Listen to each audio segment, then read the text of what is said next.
Welcome to Be Advised, Leading with Value with Brad Swineheart. In this podcast, we will focus on successful marketing methods for advisors that generate prospects and clients.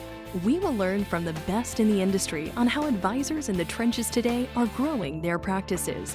Join us for this journey where Brad draws from years of expertise and guest experts to help advisors reach their full potential.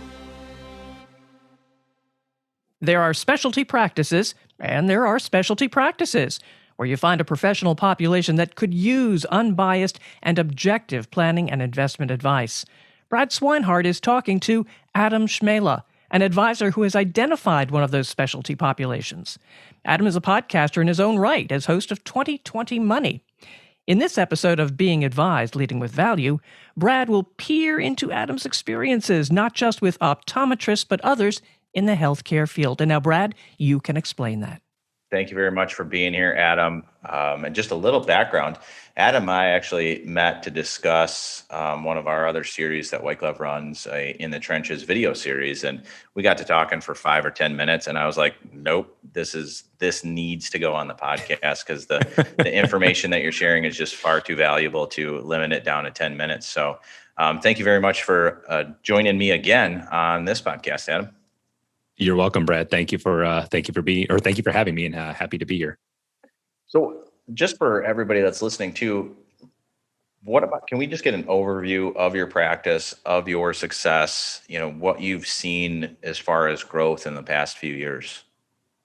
Yeah, so I've been what I consider basically for the first 10 years I've been doing this now coming up on 14 years. And for the first 10 years, I was an accidental success advisor. I had what I would consider again to be kind of a dysfunctionally functional practice. And then it wasn't until I kind of got slapped upside the proverbial head, if you will, by my coach, Stephanie Bogan, who I was working with in her coaching program, that made me realize that if you want the conditions of the success of your practice to change, if you want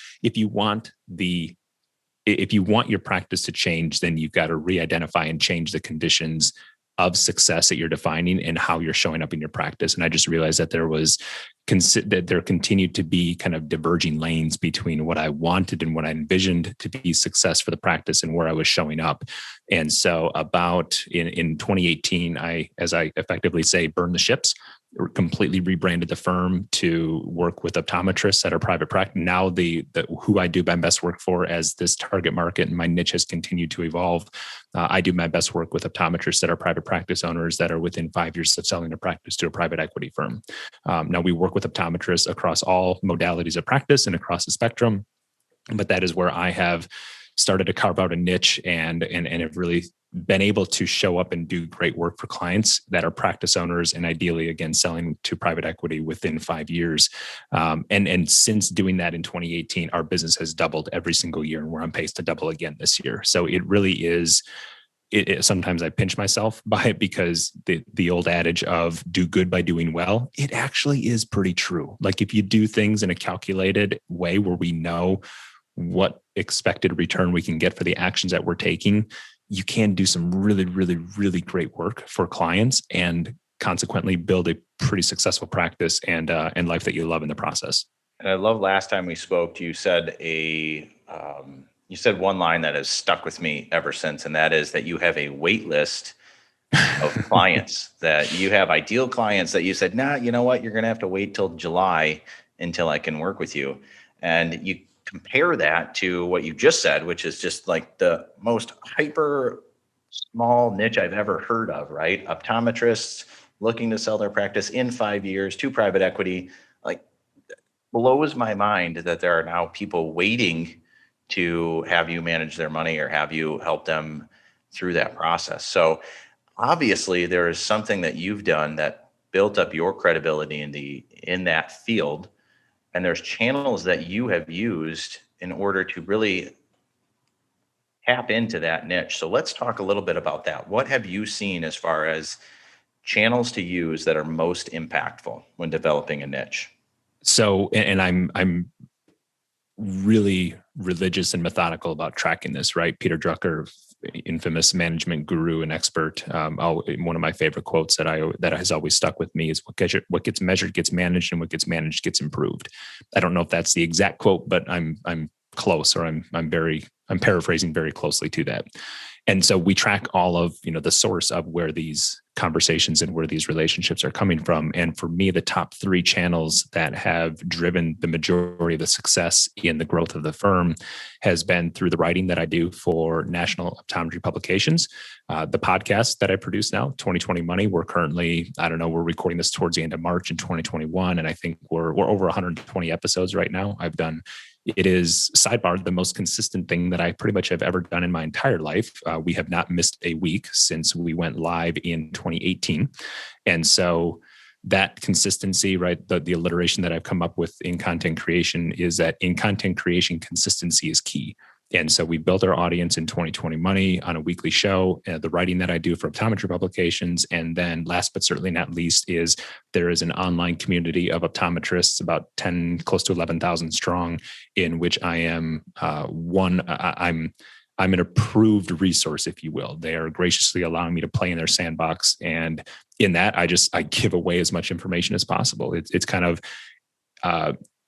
it counteracts what I think a lot of advisors think that their secret sauce is, in that, I can't give away the information. I can't get the information that I know and the knowledge that I have is the secret sauce. And I would tell advisors that are thinking that you're completely missing the point on that. The benefit of giving away, what I have found is that the more information that you give away, the better off you are in attracting the people that are going to seek out the knowledge and the wisdom that you have. And there's a difference between the knowledge and wisdom and the information, right? There's no shortage of information.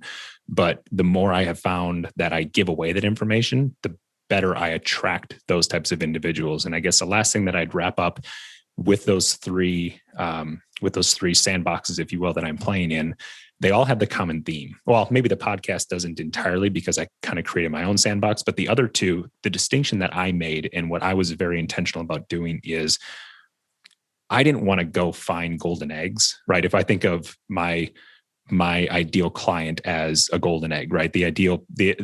Every advisor out here would love to have a client list of 50, 75, 100, 125, whatever you envision success from a client roster. You'd love that to be filled with your ideal clients as golden eggs, right?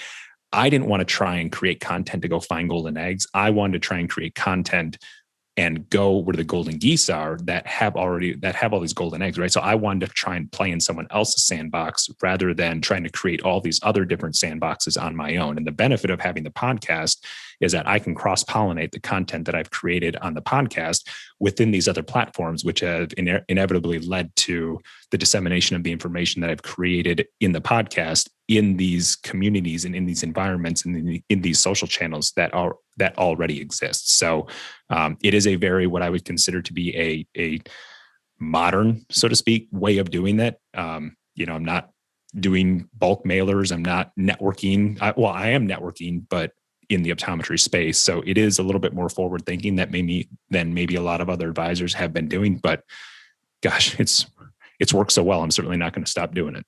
And this is why we needed to get you on the podcast, because you just said about 17 things that I want to explore. So we'll kind of deconstruct this. And one of the things that I know plagues some advisors that I talk to is giving away that information. And you just said, just give it away. The more you give away, the more they see you as an expert, the more they see you have the answers. And you're totally correct. That information is free and most people carry it around in their pocket. But knowledge and how to apply that information, that's what people are looking for. No one hires a home builder because they have blueprints. They hire a home builder because they're going to build a house and you're going to have a place to live. So when you give away information, what should you focus on as far as, secret sauce, strategic planning, overall concepts? What does that look like as far as, many of the advisors I work with are a wealth of knowledge. Where should they start as far as giving away information? So I'll quote my friend Carl Richards here. And this quote, when I heard this, I'll never forget where I was when I heard him say this, because it smacked me upside the proverbial head. People don't care about your solutions. They care about their problems. And so every single piece of content that we create here, every single article that I write, every single podcast that I produce, every speaking engagement that I'm privileged to be able to share with the optometry community, it's not, hey, I know all this stuff. it's what problems have I solved? What problems have clients brought to me already? What problems have I observed in just understanding the business of optometry? What problems have I heard one optometrist talk to another optometrist about at a conference? What problem, when I broke into the optometry space, I went through a process of interviewing as many ODs as I could, not from a prospecting standpoint or not from a, hey, I'm an advisor, give me your money. A little bit gentler, right? but it was, I'm interested in learning more about your profession. I'm interested in learning more about the nuances of the profession. What are some of the challenges and obstacles that optometrists are facing right now? What are the challenges that practice owners are facing? What problems are they looking to have solved? If I talk to an OD that sold their practice, one of my favorite questions was, if you could go back and do it over again, what would you do differently? Right? What did you learn through this experience that you wish someone would have told you from the get-go, from the very beginning? So with that information, I'm not writing and creating content based off of what I know. I'm writing and creating content and solving problems that are out there that have been identified by optometrists.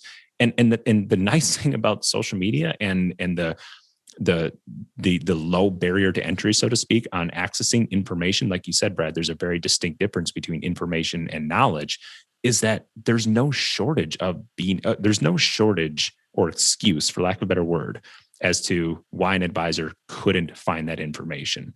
And if you're concerned about, I can't give away the farm, I can't give away that information, let me wrap up this answer with this statement, and curious to hear your thoughts on it, Brad, is that when you think about the fact that you don't want to give away information because you feel like that's your secret sauce, I would challenge you and say that is a scarcity mindset. That's you operating from the principle or from the place of saying, oh, I can't give it away because this person might not work with me. Well, newsflash, genius, they weren't going to work with you in the first place. Okay. If giving them the information, I basically broke down consumers and potential clients into one of three categories. And I don't know if this is coined somewhere. Maybe I need to coin it and figure out how to get it out there in the advisor. But from a content standpoint, people basically fall into three camps that I've observed. There's your right away, your Sunday, and no way. Right? The right away people, when they come across your content, they are ready to take action right now. So make it easy for them to take action. The second people, the Sundays, are the people that are probably looking for help, but there might, for whatever reason, there's not a triggering event. It's not high enough on the priority list to take action on it right now. So you need to have a system and an ecosystem in place so that they think of you first, last, and always when it now moves up on that priority scale. And then the last group of people, your no ways or your never people, your no way people, those are your do-it-yourselfers. And those are the people that advisors typically think that they don't want to give away the information to because, oh, well, if I just give away the information, then they're going to go do it on their own. And that's where, like I said, not to sound too, condescending to the audience, to the listener here, but newsflash buddy or newsflash listener, like they were going to do it themselves anyway. So just give it away and demonstrate your credibility and your expertise to the first two camps of individuals that are looking for someone to solve this problem either right away or someday. Does that make sense? Makes total sense. And we'll say, or I've said often in the past too, when it comes to even seminars or, doing webinars, doing prospect, meetings, that sort of thing, that there's two opportunities to pick up clients when you're speaking to a prospect, and same mentality, right? Lead with education, lead with value, hence the name of the podcast.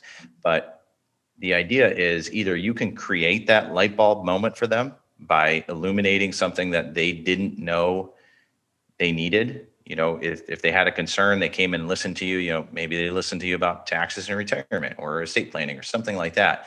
But if you highlight, hey, this is a light bulb you really should turn on and pay attention to. If you can do that with them through an effective presentation, through giving away information, then they're going to be a client for life because you are now that person that provided that clarity to them. The second option is, giving that information away totally for free, educating them. They're still going to see you as a professional. Maybe that light bulb didn't turn on. Like you said, maybe there isn't a life event just yet that triggers them.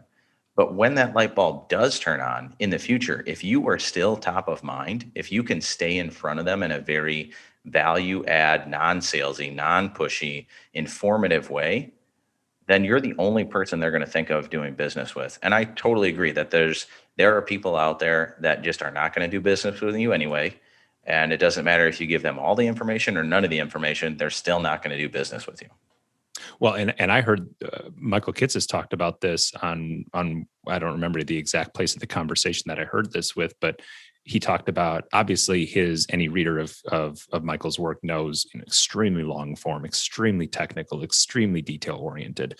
And so for the do-it-yourself investors that consume his content, those are the people that friends tend to go to ask questions on this stuff. And eventually that friend is like, oh, I don't, in a roundabout way, they basically tell their friend, look, I can't help you. Your situation's too complex. Look, I learn everything that I know from this guy over here that writes this blog post. You should reach out to him and his firm to see if they can help. Now, I don't have exact examples of that working in my practice yet, but I don't need that. That would just be added bonus on top of the demand and on top of the wait list of clients that we have right now. But it is something to also consider, because so much of the decisions that you make in your practice and how you show up on a daily and, dare I say, even hourly basis are based off of your mindset and how you're viewing yourself in your business and the value that you bring to the relationships that you serve. And if you think of yourself as one that provides value and think of the world from an abundance mindset, it makes it a lot easier to make these decisions and be confident and comfortable in giving away that information, instead of operating from the scarcity mindset of thinking, oh, I've got to hold on to this information because that's the value. Again, newsflash, it's not. And he said it again. I don't know if you guys caught that, but I always get taken aback when you say that, wait list for clients. So, and that's what we're talking about today, right? We want to help other advisors get to that point. And I think there's absolutely a position and a spot in the industry for hyper local, hyper refined niches like you found in yourself. But a lot of the items that you've talked about, a lot of the things that you've seen success with, doesn't necessarily have to be hyper localized. It can be, if you use that same mentality, focus on problems of the ideal person that you want to help, not presenting a cookie cutter solution, and then find ways that you can present yourself as a credible educator, thought leader, even though that word is so overused, but find a way that when people are looking for someone with knowledge, they find you. And when they're looking for information, you can provide it. And that is a way to have people reaching out to you. And always go ahead. I was gonna say, and it doesn't have to be hard, right? To your point, Brad, the thing, I know you're an action-oriented podcast, right? We want to make sure that advisors have actionable items to take away from this. And the funny thing is that you don't have to completely reinvent the wheel here. People have done this before, right? I've done it from a pod. So if you're interested, check out our podcast, right? Go scroll the episodes and look at some of the content that we're creating around the optometry community. Obviously, it's not going to be relevant to your target market that you're going to, but hire a podcast producer to help you produce the show. Leverage, one of my favorite books and the method of how I'm embracing 2021 is, what am I solving for, and Who Not How gets me there, right? Who Not How, great book by Dan Sullivan. And it's this idea of, as the advisor, take peace and comfort in knowing that you don't have to figure it all out yourself. You don't have to do the soup to nuts, A to Z method of whatever strategy that you're looking for. Because two things. Number one, you're not the first person to do it. Number two, on the heels of that, someone has already done it. And unless they invented it and did every single step themselves, they can introduce you to resources that have helped them get successful. I don't produce my own podcast. I don't write my own show notes. I don't post it on social media. Like, all I do is hit record and do the interview. Very similar to, I think, what you do, Brad, right? So there are resources out there. You don't have to know how to build the watch, but you do need to know how to tell time, and you do need to begin with the end in mind. And so pick one. Don't think that you have to do a podcast, and then you have to do a blog, and then you have to do a video series, and then you have to do in-person networking, and then you have to do event. Like, just start somewhere. One of my friends in my mastermind group, he's like, just don't let the action be nothing. I'm paraphrasing what Tiffany says, but it's like, just don't let nothing be the action that you take. So sorry, I went off on a little rant there, but I see advisors get paralyzed. They get into paralysis by analysis. And I just want to emphasize that it doesn't have to be, you don't have to figure it all out in the very beginning. And it doesn't have to be, climbing the mountain in the first step. Does that make sense? Makes total sense. And I've over the last probably 12 months, I've spoken on quite a few virtual summits, advisor training events, and very often at the end of these events, right, multi-day, full-day events, advisors just feel overwhelmed. Like, well, what do I do first? And my answer is always the same: it almost doesn't matter, right? Pick one thing that you learned that you think is going to be beneficial, and just do it. Like, take action. Researching things, learning about possibilities, learning about what's out there, that will not change your life. That will not change your practice. Taking action absolutely will. And I 100% believe in that when we circle back to what you were talking about earlier, and that you can only manage what you track, and you have to pay attention. It's far too often I talk to advisors that they have no idea where their leads are coming from. They have no idea what the ROI on a particular initiative was, because it's shiny object, right? And that's kind of the industry that we're in, is what new hot thing can I try today that will be great for me? And then even if it's great, you're almost still looking for that next thing, as opposed to, rinse and repeat. And that's something that, we specialize in seminars now and webinars, and we do podcasting for advisors. We do social media management. We do all of those things, but it all is a process. There's no quick fix here. It's all a system that you have to get into and give dedication for it. If I'm talking to an advisor that's never done a seminar before, and they said, well, I'm going to give one a try, I'm probably going to tell them, don't bother. If you wanted to give 4 a try, if you want to make this a part of your practice and get good at it, get good at the follow-up, make sure that you're optimizing all your opportunities, then yes, then we're a good fit. If you just want to try something and move on to the next, it's probably not going to work out in your favor. Go ahead. No, I was going to say, you're exactly right. You have to, and tracking it doesn't need to take a lot of time. I mean, we track everything. I mean, honestly, where all that data came from that I talked about, the sources, we did 61 triage calls last year in 2020. Already in 2021, if I pull that number, and again, what this is booked out until June, we've got a number of appointments already on the book for June. I will have 31 triage calls already scheduled year to date. We've got our conversion numbers, right? Out of those 31, I've done 23 plan presentations. So what is that? 23 into 31. That's a pretty decent conversion rate. And then out of that, we've had so far, and again, a lot of those triage calls haven't even happened, we've already brought on 8 clients year to date. So all of this work, I'm getting this from Acuity, which is our online scheduling tool. And then we built in a form, which when prospective clients schedule a triage call with us, which is our introductory call, we have a form on that appointment that allows them to check the box of how did they hear about us. And that's easily exportable. Am I making up a word? I like it. I mean, we can export that information. There we go. Exportable. Yeah, I like it.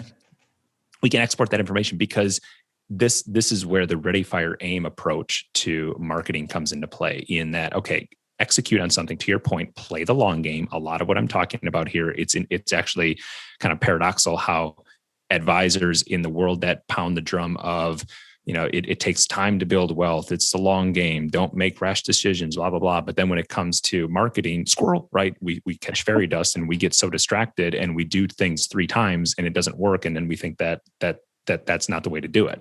So drink some of your own Kool-Aid. The same principles that apply to investing also apply to marketing. It's not that difficult to do. It just takes a lot of consistency over time, right? It's kind of like geography, or it's kind of like geology, right? Pressure and time. Same thing, same premise applies here. But once you execute on something, you have to be able to measure how successful is that, and what do you have to pivot. We found a few things over 2020 that we were doing inefficiently that we made a change, and it has directly contributed to our conversion rate of bringing on new clients. So you have to have that data, and you don't have to build a whole new CRM to do it. Just think about the tools that you're already using in your tech stack, and think about how you can build that data into the arrows that you're already carrying in your quiver. So we talked about giving away information. We talked about focusing on problems, not presenting a cookie cutter solution. We talked about some of the media outlets that you're using very successfully with your podcast and publications, as well as online communities, networking through there. One thing that I'd love to ask you about is, how important is it that when a prospect searches you, that you show up credible online? And I'm assuming the answer is very important. So with that, how do you manage to do that? So I'm going to show some true colors here, because if I have one area of of my platform that is probably in need of some good attention, it's when I say when I hear you say online presence, can I make the correct assumption that you're talking about like Google search rankings, or if someone just Googles integrated planning and wealth management, what comes up, or if they Google Adam Cmejla, what comes up? Is that what you're talking about? Essentially, yeah. Someone hears you, they read a publication on you, and they say, you know what, I might want to do business with this guy. And I'll jump to what I'm talking about too, is that 70% of those prospects are going to look you up on LinkedIn first before they ever do business with you. So how important have you found that with the efforts that you're doing? You have to, it's again, to your point, Captain Obvious statement here. It's incredibly important that you make sure that all the digital profiles that you have are singing to the same sheet of music, right? When you go to my LinkedIn profile, it says helping optometrists purposely plan their professional and personal life.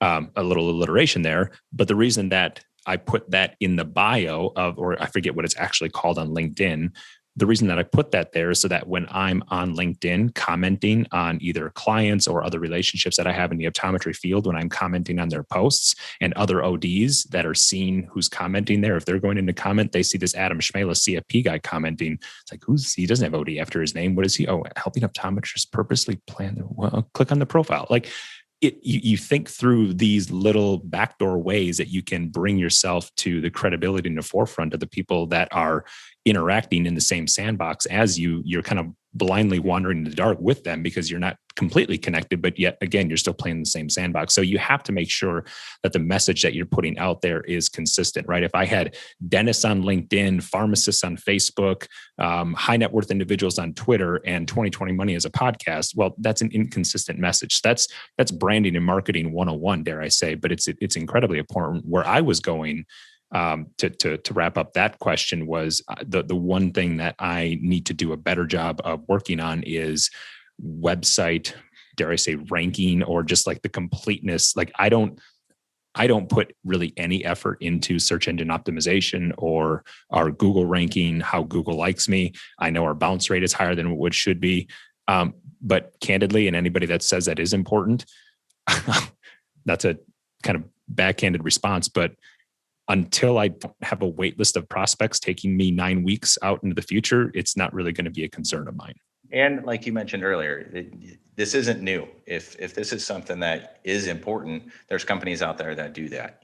White Glove handles probably 75% of that, those things that you just listed there. And that's why we're in business, right? Because it's not because we're financial advisors or we're great with optometrists or anything like that. It's because we know what we're doing, and those things are necessities. And I've always had the mentality that advisors should focus on speaking with prospects and meeting with clients and quit trying to be experts at all of that other stuff that you listed. And I've talked to just hundreds of advisors that want to know all the details behind Google My Business and how do I claim this and how do I generate reviews and how do I look at my search engine optimization and what do I do with LinkedIn and Facebook and how do I market for seminars? And the answer is just pay somebody to do that. 100%. You make more money working with new prospects and clients than you do learning to be a Facebook expert to know what Mark Zuckerberg's changing today. And quite honestly, you're not going to be as good as it as someone like us or someone else in the industry that's what they do for a living. I always kind of get cracked up just a little bit when I hear advisors ask, well, are you an advisor? Or we only want to work with people that are advisors. And I always kind of think that's, one, I get what they're saying. What they're really saying is they want someone that knows the industry, which is great because we're founded by advisors. But I also kind of think it's kind of funny, like an advisor doesn't go to a restaurant and say, well, I only want a steak cooked by that guy if he's an advisor because he'll know how advisors like to eat their steak. No, I want the guy that's the absolute best at meal prep and cooking times and temperatures. That's the guy I want cooking my steak. If he knows who I am, that's great. He understands it. But that's just that's a little pet peeve I get sometimes.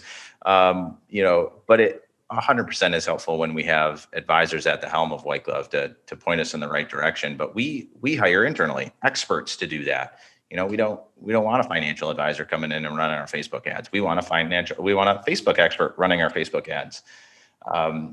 So yeah, I love that though. And that does make total sense of, you focus on what's working. And, your three main outlets, your publications, your podcast, and those online communities seem to be working. And again, when prospects research you, and I've stalked your LinkedIn profile, it looks great. And you're right, though. It's advisors need to look at that as a mini advertisement or a resume, that wherever they're interacting with or whenever people find them, they should have a full, complete profile that has everything you need to know about you on there without them ever having to pick up the phone. Well, in newsflash, I mean, again, backhanded statement to advisors. So hopefully it doesn't come off too brash, or you can cut it out if it does. Being a fee-only fiduciary is not a differentiating factor. Being a, we are a fee-only wealth advisor firm. We don't take compensation or commissions from anything other than I'm sorry, but yeah, okay, join the tens of thousands of other advisors that are in the exact same business modality. So fee-only maybe used to be somewhat of a calling card X number of decades ago. But in the advent and in the exodus that we've seen from the BD channel and and a lot of advisors, myself included, right? That was my path as from brokerage firm to independent BD to now standalone fee only RA. Like you need to have that ideal client avatar, and fee only and fiduciary are not going to be, it's just not going to cut it. And you have to have, to your point, you have to have someone that can help you. If you don't have the wherewithal and the acumen, which is fine, to your point, your job is to be an advisor first and foremost to your clients. I didn't do all this stuff. I have people around me. I have a team that helps me do that internally and externally. And so find yourself and surround yourself with those individuals and outsource that information or outsource that heavy lifting and responsibility. And that's a whole nother conversation in and of itself, how advisors value their time and the false sense of productivity that they have, thinking that, oh, well, I worked today because I helped I installed Yoast SEO in my WordPress domain to hopefully increase my blog rankings with Google. Like, if you think that's where your value add as an advisor is and where you should be spending your time, then candidly, again, we need to have a deeper conversation. But I'm probably pushing some buttons here, so I'm going to shut up. Well, and it's a perspective, right? Because you are successful, you have a wait list of clients, and you're just sharing that, hey, this is what I focus on. Yeah. And White Glove's in the business for the same reason. Like, you should focus on talking to prospects, meeting with clients. We'll do everything else. And what's interesting too, when you talked about being a fiduciary, is if you look back at that, what we were talking about earlier, and that's focusing on the problem, not presenting a solution. It's in that same mentality, right? What you're doing there if you're saying I'm a fee-only fiduciary, is you're presenting a solution as opposed to focusing on the problem that you are willing to help them solve. 100%. And I think that just speaks to exactly what we've been talking about this whole time. So, Adam, let's just wrap up here. This has been an amazing episode. I think we should get you on like 2 or 3 more. I always just love talking to you. It's a lot of fun. But if you had just one action, right? This is all actionable items. One actionable item that someone that listened to all of our ramblings today, what should they take away from this to say, you know what, let's do this today and start making a difference? What would you recommend? Identify the problem that you're going to solve, and the behind the scene, or the real action behind that is identify who you want to do and who you enjoy doing your best work for, right? Identify your target market. I know this whole profession has been pounding the niche table, and I'm living proof of it. Yes, I am on a pulpit here trying to preach just how important it is, because I've seen firsthand the benefits of doing that. So identify who you do your best work for. What problems did you help solve them? What problems of theirs did you help solve? Or if you've identified a group of individuals, a profession, a company, a sociodemographic niche, however you're defining that niche, and you don't have individuals in that sandbox, so to speak, then start interviewing people to figure out what those problems are. Because the narrower you can take that focus, the easier it will be to create that content. The more content that you create, the easier it becomes to attract people to you instead of chasing them. So figure that out first. Who do you do your best work for, and what problems can you help them solve? I love it. Thank you very much for being on the show today, and I'm sure we will definitely have you back. This was a lot of fun. Sounds good, Brad. Thank you so much for allowing me to share thoughts with the audience. Thanks again. Gentlemen, that was informative, insightful, and Adam, I love your comment. You don't have to know how to build a watch, just be able to tell time. So many people need to learn that. Adam Cmejla and Brad Swineheart. Subscribe to Brad's podcast, Be Advised, Leading with Value, to make sure you get every new episode. And of course, share with others because they will be glad you did. Thank you for listening to Be Advised, Leading with Value with Brad Swineheart. Click the subscribe button below to be notified when new episodes become available. The information covered and posted represents the views and opinions of the guest and does not necessarily represent the views or opinions of White Glove. The content has been made available for informational and educational purposes only. The content is not intended to be a substitute for professional investing advice. Always seek the advice of your financial advisor or other qualified financial service providers with any questions you may have regarding your investment planning.